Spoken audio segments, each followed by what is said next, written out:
And you can expand on his character by giving us this teeny tiny world building detail. Yeah. That a homunculus will live forever unless it gives its heart to a human. Mm-hmm. And then at the end of the story, it gives his heart to Ben. And so he will die whenever Ben dies. Mm-hmm. It's like, it's so cute. Which is funny because that fills more of a dragon role than the dragon does. Yeah, there is much more to Ben and Twigleg's relationship than Ben and Fire Drake's. Yeah. Funny. It's interesting. No one fits the typecast that you would expect. Yes. But it's refreshing, and all of the boxes are still checked. Yeah, in terms of delivering a satisfying story. Yeah.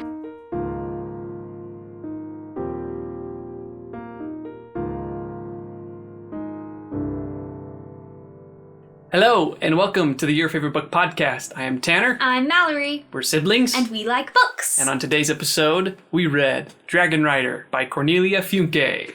Oh, yeah. This was part of our Dragon Rider Readathon for the month of June.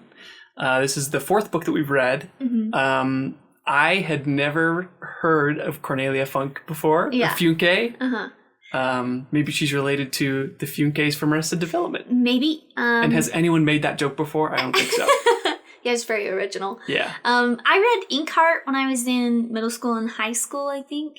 And I think that's what she's most well known for, right? Yeah, it's by the same author. They made some movies based on the books. And Oh, really? yeah. Wow. Brendan Fraser's the lead, and Brendan Fraser is the one who narrated the audiobook too. Okay. And we'll get to that. Yeah. This book was recommended to me by my friend Jill. Oh. I love you, Jill. Hi, Jill. She said she read this when she was young and she loved it and thought that I would like it, and I did like it. I would have liked it a lot more if I was the right younger. age for it. Mm-hmm. Yeah, it definitely reads young. Mm-hmm. Most of the books on our Dragon Rider June, most of the books that we just reviewed for this channel are like older epic fantasy or sci-fi. So this is a different speed for us. Yes. I really appreciated the change of pace, though, if I'm being honest. It's kind of like every now and then I usually read epic / YA fantasy. And every 4 or 5 books, I'll pick up just a contemporary romance that's short just for fun. And it's so nice to get a palate cleanser a little bit. Right. And just to change pace a little bit. And it kind of felt like that.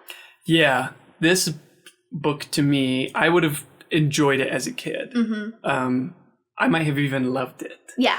As an adult, I can really appreciate how much work went into this book. It's pretty big for a middle grade book, but it reads younger than its length. And I think that would have made it feel more epic in scope when I was younger. I mean, it feels epic in scope now. Yeah. Yeah, it's pretty big. Every time I thought, okay, they're getting close, we're about to wrap up, and then it'd be like, you're only 70% 70% through with the audiobook, and I'd be like, oh, okay, here's 3 more misadventures. Yeah, and it's not necessarily a bad thing, I don't think. No, it isn't. I couldn't find any problems that I had with the script. It's kind of just a fun travelogue. Yeah. I think one of the tropes of a Dragon Rider book is that it's got to be a travelogue. I think that's probably just a trope of epic fantasy. Yeah, it's we have to go to this place point to do A the to thing. Point B, yeah. And then you have a bunch of mystical, strange, fantastic adventures along the way. Yeah. Some do it better than others. And there were some cool things that I realized about this book that they do better than other travelogues. I think the danger with a travelogue is that you feel like you're going from point A to point B, and along the way you have these random adventures that have nothing to do with character development. Yeah. Other than, they just met another fantasy creature. Well, they're 25% of the way towards their goal. Boring. There's other stuff you can add on top of that I think Funke did that really helped the script a lot. Make it feel like there's so much more going on than there actually is. I also really enjoyed the subtle magic rules that she put up. One of the reasons why travelogues sometimes feel like you were saying is kind of because it's well, why did that happen? It just happened because you needed something to happen here. Right. But in the world that Funke has built in this book, magical creatures inadvertently attract other magical creatures. There's kind of a magnetic pole kind of thing.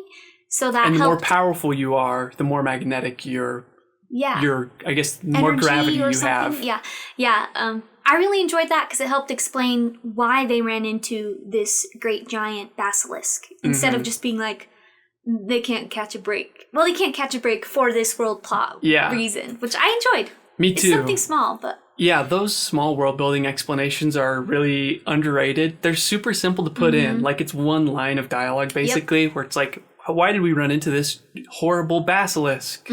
Well, it's because the dragon that you're traveling with is this really powerful magical creature, and he's going to attract other magical creatures. I think they say something like attracts like. Yeah. Another thing that Funke does is explain that humans will believe whatever they want to believe, and that's why they don't see so many of the magical creatures that exist in this world.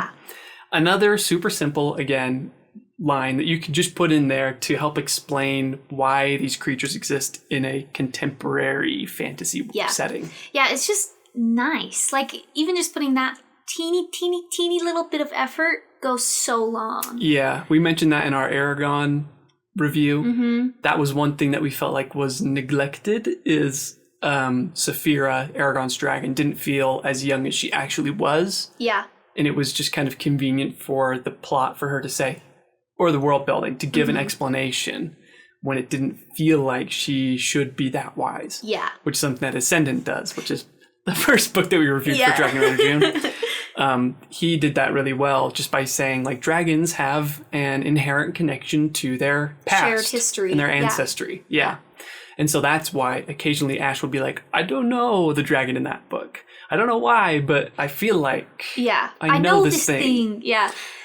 Those explanations go a long way in making your world feel like it was put together more completely. Yeah. We should talk about what this book actually is about. Yes. Who is the main character and what the story is. You know what? I want to be honest with you. I don't know who the main character is. I have my own hunch, but it is kind of similar to Guards. It's written in omniscient third person, and it will jump from POV to POV, but it's not quite as sporadic as... Mangus chapter, Cressida chapter. I disagree. I think it kind of is. Oh, okay. Never mind. Where we kind of had like a Twigleg POV, and then it would go to Ben and Sorrel, but actually you're right. I take that back. I feel like there was switches like that, but it wasn't as dedicated as like the current YA trend. Where it's like close third, but it swaps from a chapter by chapter basis. Yeah, you're right. It is omniscient third. It is much closer to something like Guards. Yeah. The story is about a dragon named Firebrand. Firedrake. Firedrake, sorry. Firedrake, who is a silver dragon, and his home is being threatened by humans who are developing in his habitat. And he and his people, there's like a clutch of dragons, have been living peacefully in this Scottish valley for generations. Dragons are hundreds of years old. Of course, there's a lot of dragon magical tropey stuff. Yeah. And of course, you know, it just kind of comes with the territory. Yeah. Except there were some subtle differences that I really enjoyed about this book. And this group of dragons in this valley, they're like, we're not going to leave. The humans will never come here. They never bother us. Besides, they never see us. They just think we're like a big log or a rock. Yeah, or a mountain. And Drake. I almost called him Firebrand again. I don't know why. Firedrake is kind of a tough name for me to latch onto. It's just like, it feels like another word for a dragon? Yeah. Other than all the other characters, like I love the names of all the other characters, except for Firedrake. That's a hard one for me to remember. Yeah. Anyway, Firedrake is the only one who believes a rat who warns them that the humans are going to be flooding this area, and I think they're going to turn it into like a dam. That was my assumption. The water will be taller than all the trees, and the dragons don't believe it, except for Firedrake. And Firedrake, he speaks to the elder of their group, who says, you need to return to the Rim of Heaven, which is our ancestral home. Yeah. So that's the travelogue. No one knows where it is. We don't know how to get there, and it's been lost to us for centuries. Really nice world building stuff. Yeah. Like, I loved that backstory, and they come up with an explanation as they travel as to why the dragons initially left the Rim of Heaven and why they ended up scattered all over the world, why they're like a dying breed of magical creatures. Yeah. And so the adventure is about Firedrake. But the story, it has a lot of characters. Yeah, and each character has a really nice arc and growth that happens. At least there's a couple that have a really nice arc. And so that kind of led me to be like, I don't really know. This book is about so many things. It is. There's much more than meets the eye with this book. Yeah. The language is very young. Like, it almost reads like borders on chapter book. Yeah. style of writing. Yeah. Which threw me off at first. But I had an open mind, and I was like, there's a talking rat in the first chapter. I love, like, speaking animals in books. Yeah, I do because too. I grew up reading Red Wall. Yeah. So immediately I was like, it was an endearing feeling for me. Yeah. I really loved how this book starts with this rat who's like running through the woods. They're like, dragons, you gotta run, the humans are gonna kill you. And all the dragons are like, this again. We're sleepy. Yeah. Leave us like, alone. I thought that was a fun opening, and the rat is like literally begging for them to listen. And there's one dragon that listens to her, and she's like, I told you so. You can do whatever you want with this information. I'm going to go return to my rat village. Yes.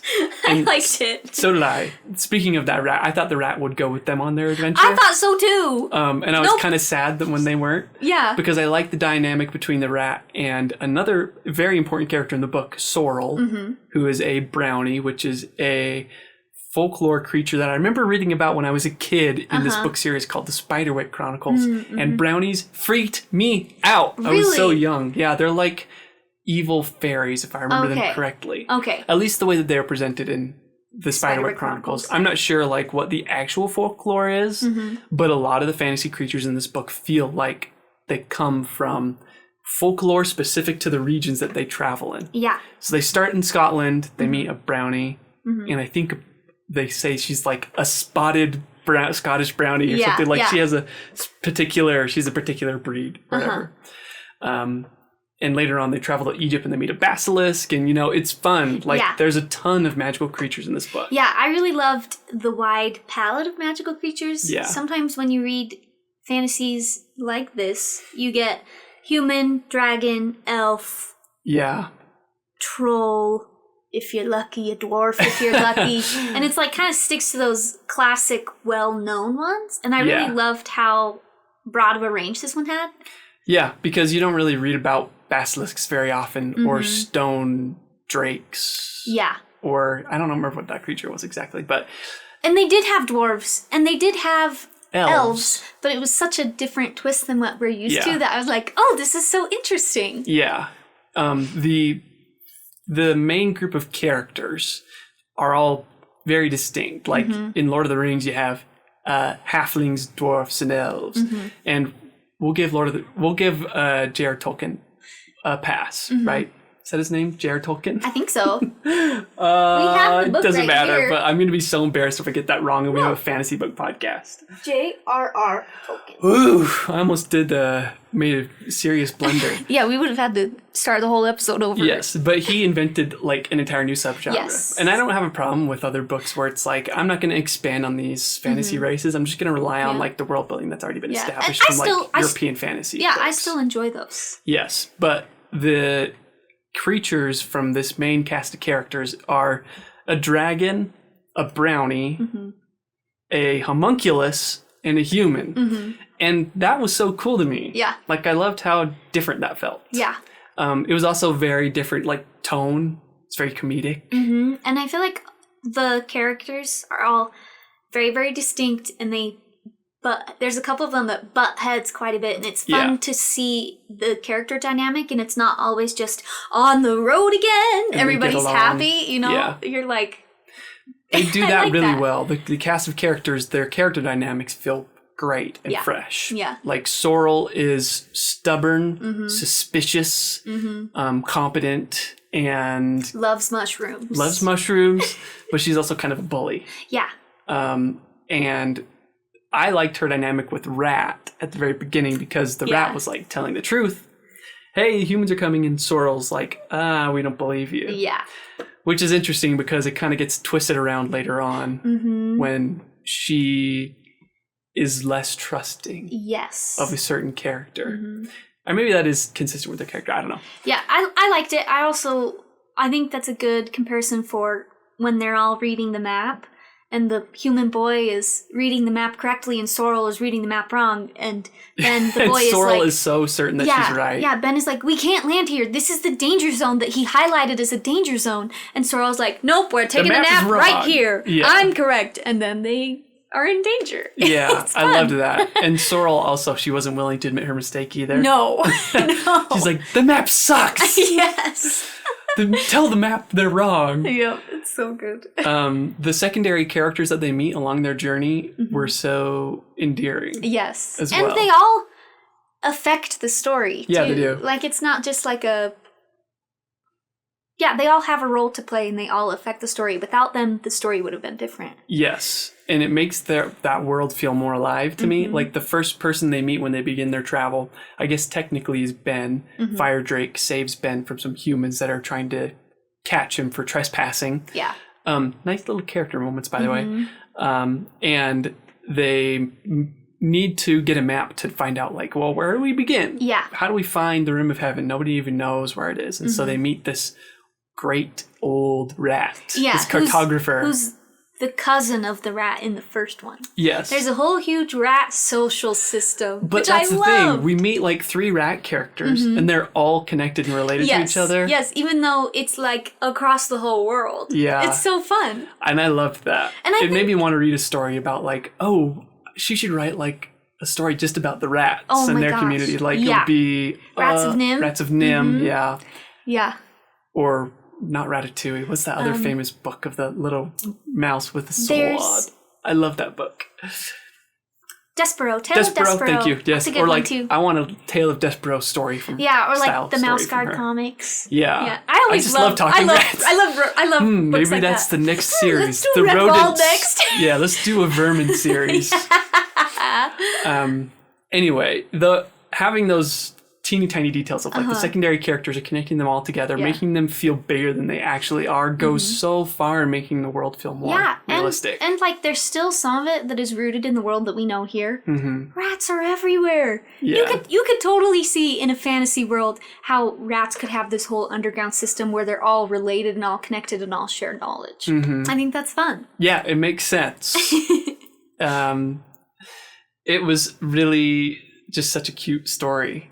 Speaking of those like nice character moments, this is something that it's done really subtly.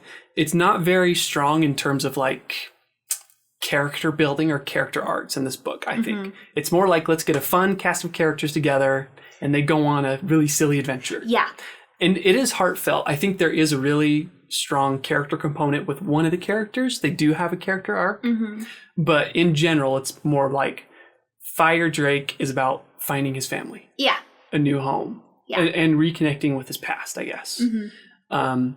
Even though he's very sleepy. Yes. I loved how sleepy the dragons were. There's a lot of fun dragon lore that was built in here that I never would have expected in a dragon lore. No, me neither. Such as they can only fly under the moon and they have to sleep all day to recharge. But my other favorite weird fact was they get really melancholy when it rains. Yeah. They're like, we better hope it not rain. We better hope it doesn't rain. Otherwise, Fire Drake's going to be crying all day long. Yeah. Like, he will not be able to get up. He will be out for a week. I was like, what? I love that. So do I.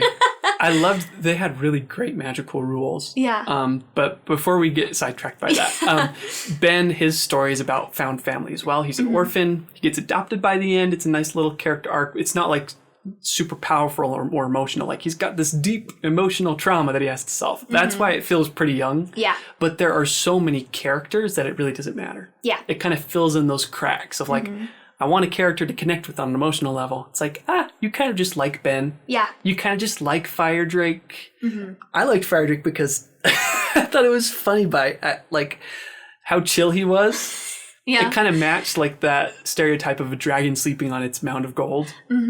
Although he wasn't greedy, he was a good person. Yeah. Yeah. He was just super sleepy. Yeah, like they're like, oh no, we're in dangerous territory, and he's like, it'll be fine. Yeah, he's like, I want to take a nap.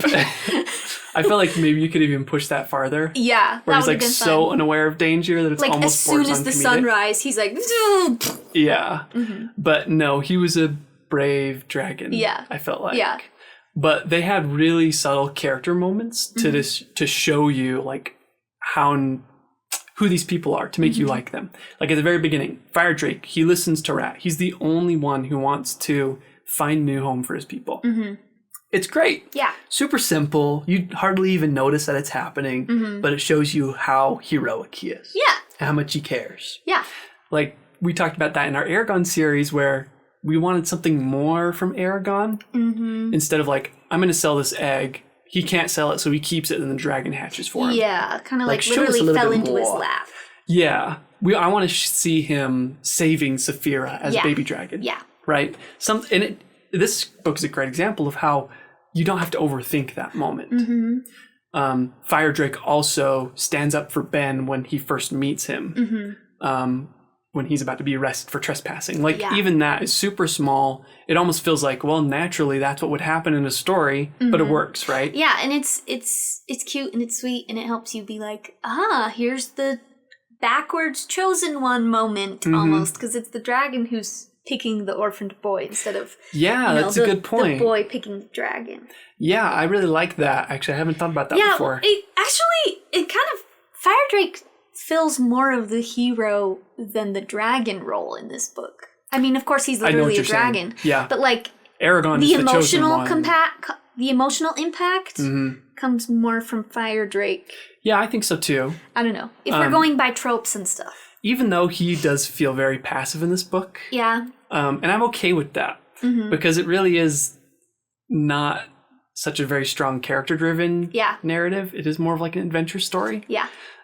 It's so light on like character development stuff. It's just a fun, goofy, lovable cast of found family. Yeah, you can just sit back and enjoy it. Yeah, this is the type of book that I would love to read on like a rainy day. If I just want something cozy. Yep. It's low stakes. Yeah, bring it on a vacation or something. Yeah. There isn't like a villain who's trying to take over the world. There is a great villain, which we'll talk about. Yeah. But Ben, even, he has some moments where his friends are captured at like the 25% mark of the book, and he rescues them from cages. Like, it's super simple moments like that. And he doesn't just save his friends. Sorrel, the brownie, is captured and he saves her. He also rescues the chickens that are captured and the cats and the dogs, the monkeys that are all in cages. Like those, and it's a fun chase scene after that. Yeah. Like those little moments are really, they speak volumes. Yes, it's a great way to show your audience the core of your character without just being like, he had such a good, kind heart. He loved every creature under the sun. Yeah. It's just telling you what's happening in the story. Yeah, it's great. I feel like this would have been an awesome Don Bluth adaptation, like an animation. Oh, like that would be so fun. Yeah. I could, like, from the very beginning, I could see it in my mind's eye. It definitely feels that way. It would have been so much fun. It kind of feels like the Rescuers style. Yes. Oh, that would be so fun. It would make a great animation. Fun. Maybe there is one, we just don't know about it. That would be amazing. But that's what it reads like to me. Which I love animated stuff. I do too. And I especially love the ones you mentioned of Rats of Nim. Or I guess it is Secret of Nim. Huh? Secret of Nim, The book is Rats of Nim, so I get confused. That's understandable. And then Rescuers Down Under. Those are great. And once again, both of them are about talking rodents. I know, which I love. Yeah. I think that's part of why I love this book so much is because I kept on seeing it in my mind's eyes in animation. Yeah, I was in the right headspace for this book. Even though it's very different from what we normally read. I kind of loved it. It just goes to show you should try new stuff. Yeah, you should. Because you never know. Yeah. I really enjoyed it too. I mean, it's not... this isn't as far from my wheelhouse as your wheelhouse, I think. I read middle grade as an adult pretty often. But this is still different, but... I liked it for the same reasons. Yeah. It was just fun. Yeah, super fun. And really heartfelt and endearing, I would say. Sometimes I feel like I need a break from dystopian stuff like that because I'm like, God. I don't even want to think too hard. Especially when it's like not pulled off well. Yes. If it's dark and like gory and sad and horrific, but you still love the characters and it like makes you depressed, but you're like, at least it was for a good reason. yes. But sometimes Gideon the Ninth, cough. Yes. Sometimes I need a break from that. Yeah, you need to change the pace. This is just fun. There is no real metal brand. There is no real giant dragon-eating creature that's going to kill me. No. It's just fun. Yeah, and all these characters have a happy ending. Yes.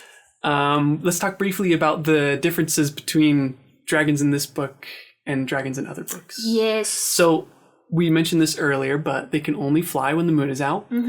And there's a really nice setting that up as like, this is a magical rule about dragons. They need moonlight to fly and to even be awake or to function. Yeah. Like they need their sleep, their batteries. Yes. I love that they need moonlight. It's so fun. I wonder if like Ascendant was inspired by that at all. Because Ash, he gets his magical powers from the moon. Or maybe it's just like an, collective unconscious thing. Well, I also think like, oh gosh, how do I say this?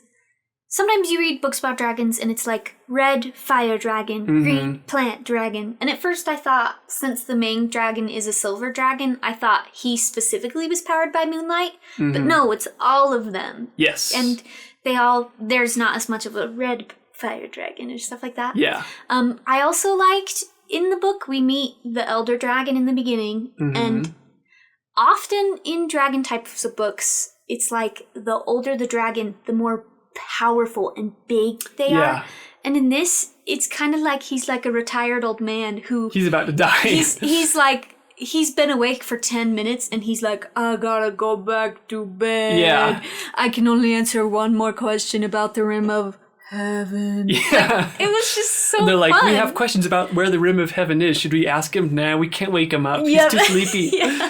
The dragons felt to me more mortal, even though they live for a very long time, than other dragon riding books. Yeah. And I really like that. I did too.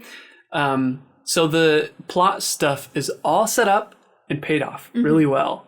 Like, this is such a good book. Even though it's not like the type of style that I would normally read, it's really well done. Yeah. Where it's like, oh, dragons can't fly or fight during the day. Well, we need to find a way to fly during the day. Yep. So we need to go talk to this lady in Pakistan who's been researching books and who's been researching dragons. Yeah, and she... Dracologist, is that what they called it? Dracologist, yeah. And she might know where the Rim of Heaven is. So they indicate those things so early where it's like, we need to talk to this person later on. And then they meet that person. Yeah. And she says, you can fly during the day, but you need to collect the dew from this certain type of plant. Yeah.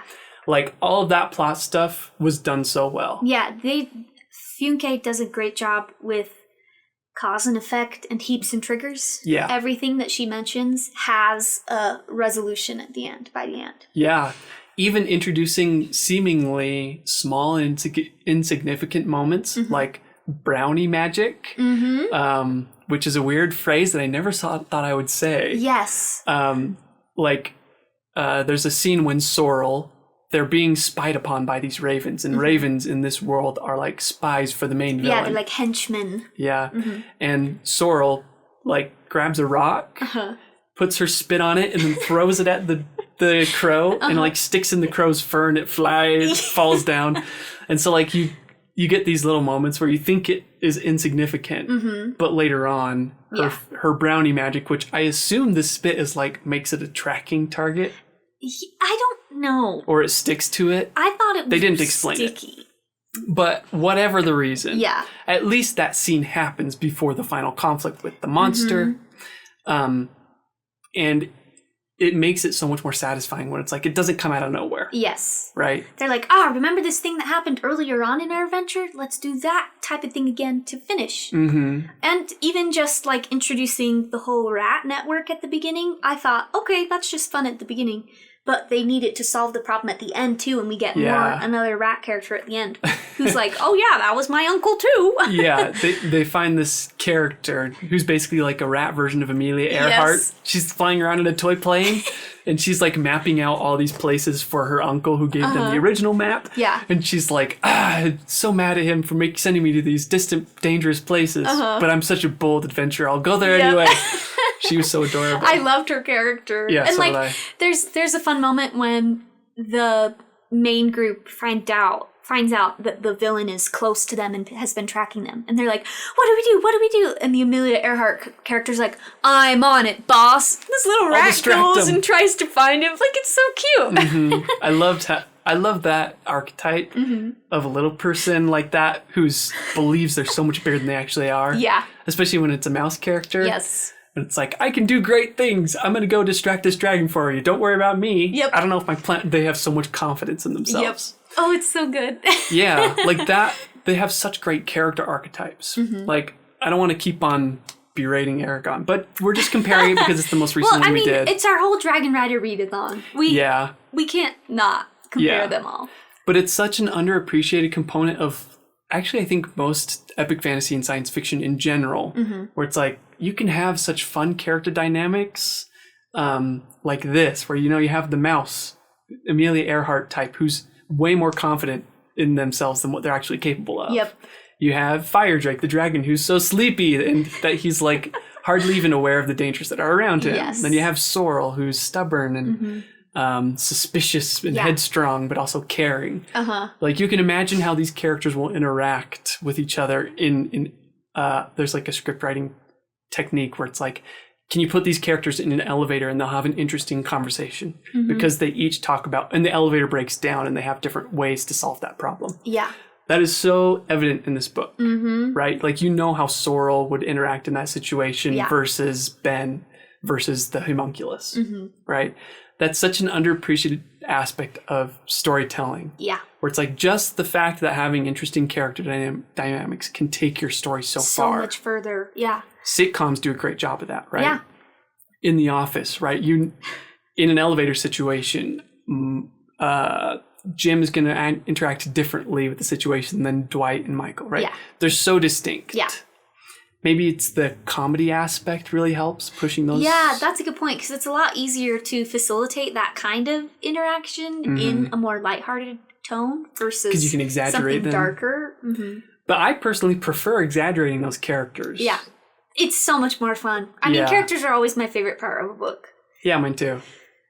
And you don't even need like a super deep character backstory to like carry your narrative. Yeah, we don't really get that much backstory for Ben at all. Yeah. He's just an orphan. We don't even know where his parents went. We get the most backstory for the homunculus, I think. Yeah. And that would be a good way to segue into who I think the main character of this book is. Dragon Rider is the obvious title. It's the Dragon Rider book, but it doesn't feel like a dragon riding book. No, it doesn't. It doesn't. It should have been called Twigleg's Redemption. Yes, it should have. I love Twigleg. So we can't mention Twigleg without mentioning the villain. They write a great villain. Yes, and with a great name. And with a great twist at the end. Yeah. Yeah, they do. The villain is a dragon, quote unquote dragon, named Nettlebrand. Yeah, with golden scales. He's huge. He's evil. There's like a kind of prophecy kind of thing in the book about Nettlebrand and be wearing gold and how... Nettlebrand, yeah. Oh my gosh, I listened to the audiobook on like 2.5 speed. Yeah. It's Nettle. Aha! I thought it was metal with an M. That's so funny. Now mistaken. I hate the book. Yeah. It would have been better if it was Nettlebrand. You're wrong. I'm just kidding. Objectively. What was I saying? I don't know. Nettlebrand. Oh, there's a prophecy about how one day silver will become more valuable than gold. And we have a silver dragon and a metal dragon. Silver dragon obvious. And a gold dragon. Yeah. I really liked him. I didn't expect getting some chapters from his perspective, but I loved it. They were so fun and such, like, it really felt like, it kind of felt like The Princess Bride to me a little bit, where you get kind of the POV swap between the good guys and the bad guys, and it's fun to kind of watch the bad guys scramble and try to catch up with the good guys, and I enjoyed that. Well, to briefly describe who Nettlebrand is, he's a golden dragon that loves to eat silver dragons. And he's primarily the reason why the silver dragons and dragons in general, their species has been dying off. Yeah. It's because... he eats them. Yeah. And I love that motivation. That felt very like a Disney animation style villain. Yeah. Where it's like, he's evil because he's bad guy. Yes. He eats dragons. Yeah. He's like sick of eating cows and sheep. He lives in this mountain castle not all alone, but basically all alone. And he just wants to feast on silver dragons again. Yep. So he comes across Fire Drake's path and he starts hunting him. So that helps a lot in making the plot feel less whimsical and random, where it's not just a travelogue. They're going from A to B. They're looking for the rib of heaven. Yeah. And they come across these wacky situations. They're pushed ahead by Nettlebrand hunting them. So it's kind of like a ticking clock mechanism. Yeah. Where it's like eventually he's going to catch up with them and they're going to have these conflicts. And the other issue is partway through they realize, oh, Nettlebrand isn't just hunting us. He wants to find the Rim of Heaven because that's where the rest of the dragons are and he wants to kill the rest of the dragons. Yes. So it's like there's this good inner turmoil of, do we keep going for the Rim of Heaven and risk spoiling their safe haven? Or I liked that conflict too. Yes, because they weren't like, oh, Nettlebrand is chasing us. Well, the logical conclusion is if we don't kill him or deal with him in some way, then he is just going to find the home of the silver dragons and then it's over for us. Yeah. Right? They didn't make that decision right away. They were always in conflict about it. They were still like, well, we have to find the Rim of Heaven. Yeah. But what do we do about Nettlebrand? Yeah. They do a great job of establishing some teeny tiny mysteries about like, there was one time when long ago, a mysterious water serpent attacked the silver dragons in this place where the silver dragons were revered by the humans. Yeah. And then the silver dragons disappeared and we don't know where they went. And that's answered later on. Yeah. And Nettlebrand was the water serpent, even though they confused him with an actual water serpent. Yeah. Because he can't fly. Yeah, it's a good perspective on how history gets warped and changed too, especially by who gets to write the history. Yes. They do so many of those things really subtly, very well. It goes underappreciated. Like you would, in an epic fantasy story, they would like pad out the runtime, so to speak. Yeah. By saying there's this great mysterious world building mystery when it's like, I don't have to put that much time into it. You just have to tell us one little story and then give us this hint of like, there's much more than meets the eye when it comes to Nettlebrand. Yeah. He looks like a dragon, but he can't fly. That's strange. I wonder why. And he's only lost 3 scales in his whole life. Yeah. And he can travel anywhere where there's water. We don't know why. He can teleport instantly to water. Yeah. Like, they do such a good job of giving each of these creatures specific rules that are consistent throughout the story. Yes. He can scry to his minions through water too, and you don't know why. And then you get this reveal later on of who Nettlebrand actually is. He's not a dragon. And I don't really want to give that away because it's a great little secret. Yeah, it's a good reveal. Yeah, but it gives you explanations for like why he likes to eat silver dragons. Yeah. Like dragons aren't cannibals. They aren't predatory. They're more like horses to me, flying horses. They travel in herds. They're friendly. Yes. Humans can ride them. They're seen as a sign of good luck among most humans. Like they're not violent. They don't like burn down villages and steal gold. Well, they even talk about in the beginning when Ben is being, the people are going to try to arrest him or whatever, and Fire Drake is like, I claim this human, leave him alone or I'll fire breath you. And then they leave and Sorrel is like, isn't dragon fire painless to humans? And he's like, Yeah, like so they can't even harm humans. Fire dragon breath is like, it can gift and heal humans. Yeah, like I thought that was such a fun twist. They feel like, to me, they feel more real as dragons in this book than any other dragon riding book we've read about, to me. Yeah. Where it's like, if you found a dragon in real life, they wouldn't be as trumped up or as mystical, as magical as the dragons in like Fourth Wing, for instance. Yeah. It's not a bad thing. No. But it makes this story feel like true folklore to me. Yeah. It's much less of a step from this world to Dragon Rider's world than this world to Fourth Wing or Eragon. Yes. Fourth Wing feels like a secondary world, is what it's described as, a secondary fantasy. And it does help that in this book, the rat literally has a laptop. Yeah. And flies a toy plane. Yeah, oh, like I love that is something to do that it really is in our modern world. Okay, so that's the cartographer mouse that you're talking about at the beginning, the white mouse. I can't remember his name.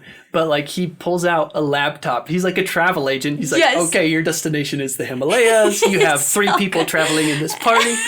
And then the computer crashes and he's like, darn this like confounded human tech. I guess we'll have to go give you this old map. Yeah, well, plus, doesn't he say something like, a laptop, why can't a laptop last after you spill something on it? Like, he says something like that, too, which is funny. If you pour salt water on That's me... what it was. Yeah, that's what it was. Then I won't stop working. Oh, it's lovely. It's so fun. But, like, yeah, if you if you were traveling in like Scotland and you saw this weird magical creature, and it's like, oh, that's a real dragon, then I think it would be like something from this book. Yes, I agree. Like friendly, seclusive, sleep all day, smaller than you think. Yeah. It's not a aggressive creature. Mm-mm. It doesn't. It lives off of moonlight. Yeah. Like that makes it feel really magical. Yeah. I loved that. I'd be more afraid of meeting a moose. Yeah, I would too. But it would feel more realistic, yes, I think. Yes. So one small detail that I loved about Nettlebrand is that he wants to get his scales back. Yes. And we do get a reason as to why at the end of the book that's so important to him. It's a teeny tiny subplot, but there is a human in this book, Barnabas Greenbloom, who is kind of like your Gandalf character. Yes, but like a little bit of Indiana Jones. Yeah, which was great. Yeah, I loved it. He and his family travel the world looking for magical creatures. You could tell a whole story about him and his family traveling the world looking for magical creatures. I like having a character like that because in the scene where Fire Drake meets the basilisk and he's like, what do I do? What do I do? Barnabas comes in and helps diffuse the situation and is like, well, I've spent my whole life studying basilisks and I know that because you're a magical creature, you'll attract others. Like, it's a great way to explain to the audience some things that you don't know without being like... It's not an info dump. Yes, it's good. So that was another problem that we had with Eragon is that occasionally he'd have a hard time characterizing world building. Yeah. Where it's like all the world building comes from Brahm. And so it's like they sit down at the fire, they train swords, and then he asks questions about how to take care of dragons. And it's like, it's kind of boring, feels like a classroom. Yeah, versus if you have an archaeologist who's like, can I take a picture of you, Fire Drake? Yes. I'd love to tell you some fun facts about yourself. And it happens right after an exciting scene where Fire Drake is in danger, the basilisk is about to kill him. And then in comes Barnabas. Yeah. And he has a mirror and a basilisk, when it sees its own reflection, it dies. Yeah. And then he explains all that. Yeah. And he says the reason why the basilisk was here is because like attracts like. Yeah. Like that's the perfect way to do your world building. And it also works because Fire Drake and his dragons have been so secluded they don't know everything too. Like that's fun too, to have a dragon that doesn't know everything about itself. Yes, Fire Drake was a homeschooled dragon. I love that. Yeah. Barnabas is a fantastic character. And you actually, for me personally, I wanted more. I know this would have been a mistake on the story's part, but I wanted them to like talk more about the folklore of this world. Yeah. Like I really loved it so much. Yeah. Give us a prequel or a spin-off about... There are sequels. Oh, yeah. So maybe we could read those. Maybe there's more of that stuff. But Barnabas gives Ben a book that's like, here's a book of all my findings in magical creatures. Yeah. And then at night on his travels, when they split up, Ben will read the book. And I was like, oh, can you read us a passage on the Pegasus? I know, like he's like, we get another, during one of those moments, we get a point of view from Twigleg, and he's opened to the page about homunculus, and then they didn't really talk, they talked a little bit about it, but I was like, read the whole passage, Twigleg. I want more. I want to know. I think that's just, it was the right decision not to do that. Yes. Well, but for younger audiences... For older audiences, like no one wants to read an encyclopedia of your world building. We're just the nerds. I know, but I was so enamored with this world building in particular that I would read an encyclopedia of like, here's my take on like a Kelpie. Yeah. Because they had such nice little twists on like, their dragons feel so different. Yeah, yeah. Anyway, there is a nice detail about the homunculus, but we won't get into that. I was talking about the reason why Nettlebrand wants to get his scales back. So sorry. No, it's okay. We've gone on like so many tangents. But it really is, there's a lot more than meets the eye in this book. Yeah. It's easy to get distracted. Nettlebrand wants to get his scales back because his armor protects him from fire breathing, from dragon breath. Actually, it's not really fire breathing. So dragon breath, I think, could affect other magical creatures, but not humans. Or maybe its effects have different things for each. Yeah. And Nettlebrand, his armor is designed specifically to protect against silver dragon fire breath. And that's why he's such a ferocious predator against them. Yeah. He's perfectly equipped to hunt them down and to not be affected by them. It's like the Dominus Rex in Jurassic World. Oh my, we're not going to talk about that. Shut down. Even though we could. Because I have my issues with Jurassic World. I'm not going to get into it. Barnabas, he has 2 I think he has 3. Does he have all 3? Yeah, but he gives 1 to Ben. And he has 2 for himself. Maybe he... I don't remember. He has at least 2. Yeah. Of his Nettlebrand scales. And it's a nice little subplot for Nettlebrand to be like, I'm not just after the silver fire dragon. I also need to get my scales back because he can feel them missing from his body. Yeah. I thought that was so cool. I think that's interesting too. And I liked, like, Ben is like, oh, it's so heavy. And he's done tests on it and it's always warm no matter what. Cold. Oh, it's always cold no matter what. Sorry, I went the opposite direction. Yeah. But I don't know. It's fun.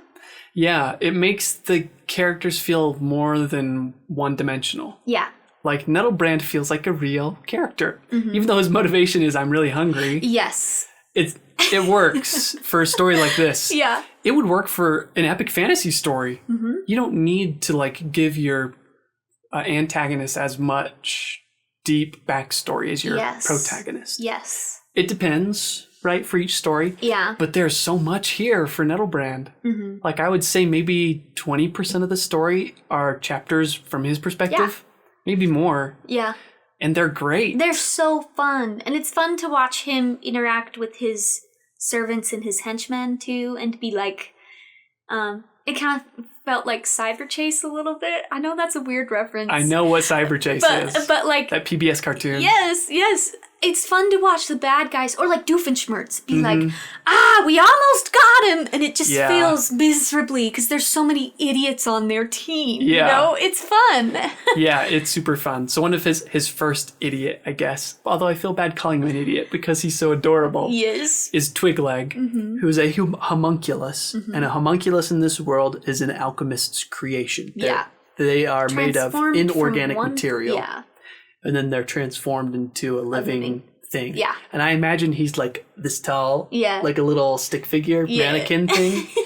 And when they first described it as a mannequin, I was like a real mannequin? Yeah, I didn't quite understand that. It's interesting. Yeah, but subtle things like that make your world feel so much more unique. Yeah.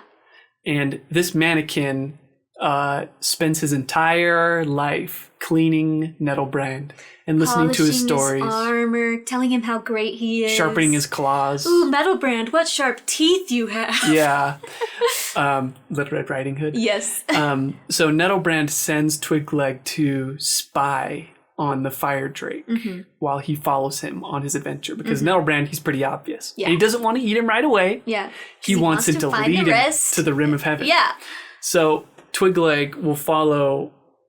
We'll get to know, I mean, it's pretty obvious what the character arc will be. We'll get to know Ben and Sorrel and Fire Drake and become a part of their family. Yeah. And then his loyalties will change as he realizes what he really wants is to be treated like a real person. There's a moment when he's reading the encyclopedia and he's like, homunculus will live forever unless they give their heart to a human. And he's like, what kind of idiot would give their heart to a human? Yeah. And then he's like, Young Master Ben.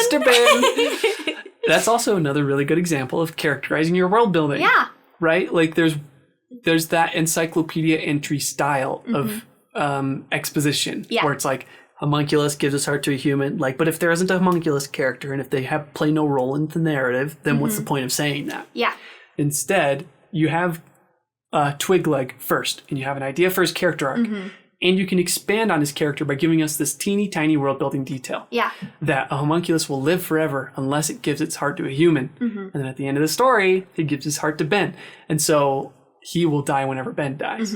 It's like, it's so cute. Which is funny because that fills more of a dragon role than the dragon does. Yeah, there is much more to Ben and Twigleg's relationship than Ben and Fire Drake's. Yeah. Which is funny. It's interesting. No one fits the typecast that you would expect in this book. Yes. But it's refreshing, and all of the boxes are still checked. Yeah, in terms of delivering a satisfying story. Yeah. In terms of like delivering a typical Dragon Rider book, it is not there. Eragon is far more traditional in that sense than Dragon Rider, which is funny. I know, I just have issues with the name. Yeah, I understand the purpose of it. And obviously for marketing purposes. Yeah, and it still does work. Like, there's a whole prophecy about the return of Dragon Riders. And it really doesn't matter. It doesn't have that much. You could have taken it out entirely and would have made a better book. Yeah. That's probably my only gripe with it. Yeah. Like, I don't care that Ben becomes a Dragon Rider. Mm-hmm. That's not a part of his quest. And he doesn't really. No. Like, even at the end, he's like, okay, I'm going to go get adopted and live with the humans. Thanks, Fire Drake. That's his arc. Yeah, which is good. It's satisfying. It's super satisfying. But this is not a dragon riding book. No. No. But I still really enjoyed it. I did too. So I'm very curious where we're going to rank it on our tier list at the end of the series. Oh, it was so interesting. It just felt very refreshing. Yeah. To me, I liked it far more than I liked Eragon. Yeah. But Eragon is a true dragon riding book. Mm-hmm. It makes you question do you like the tropes more or do you like the good story more? Yeah. It's a good question. And I know where I fall. I don't know where I fall. I'm going to have to ponder. Okay. And part of it could just be I was in the mood for this right now. And maybe that's why I liked it more. I mean, it's complex. Is there anything else? Oh, we should probably talk a bit more about Twigleg's character arc. Yeah. Yeah. I loved it. So just to explain the character dynamics here, one thing I noticed was that Twigleg, Sorrel, and Ben felt a lot like Frodo, Samwise, and Smeagol from The Lord of the Rings. Where Twigleg travels with this group of people and Sorrel is suspicious of him because he doesn't answer questions very completely. Yeah. And she wants to get rid of him right away. Like, what value does he offer to the group? Yeah. And Ben wants to keep him around because Ben's a good person. Yeah. And Twigleg does show his value to the group. Mm-hmm. He's very smart. Yeah. He's lived with Nettlebrand for so many years in this castle. Mm-hmm. And I guess while Nettlebrand is sleeping, Twigleg is studying books on language and human history. Yeah, he can speak like any language. So he's their translator. Yeah, which is fun. Yeah, and that's part of why they keep him around. And he knows a lot about the different magical creatures. So when we lose Professor Greenbloom, we still have a good character to help problem solve because they have a lot of information. Yeah, it's very smart actually to like, well, I don't want Professor Greenbloom to travel with them. Oh, Twigleg can fulfill that role. Yeah. So he has more of a purpose to the story. Similar to Lord of the Rings, Frodo keeps Smeagol around and believes in him and wants him to change. Yeah. And Smeagol can show them this secret path to Mordor. And Sam, meanwhile, is untrusting of him and wants to protect Frodo. Yeah, that's a great comparison. Yeah. So it's a nice character dynamic between those three that you can kind of copy and paste to another story. Yeah. Obviously, it's interesting. Ending, it's interesting, and as a reader, you can see where each person is coming from, which is good. There isn't a lot of variety in, I think, character dynamics. Personally, you could probably come up with an exhaustive list. Yeah. But their stories, you can tell, are where you can get creative with that sort of thing. Like for instance, the ending of Lord of the Rings for Smeagol is a lot more upsetting. Yes. Than in this story. Yes. Right. There's a much happier ending for Twigleg. But Twigleg, while he's traveling with them, he will sneak away to communicate with his master, and you watch him slowly change over time as he realizes, oh, Nettlebrand is a jerk. And Ben is nice to me. No one's ever been nice to me before. Yeah.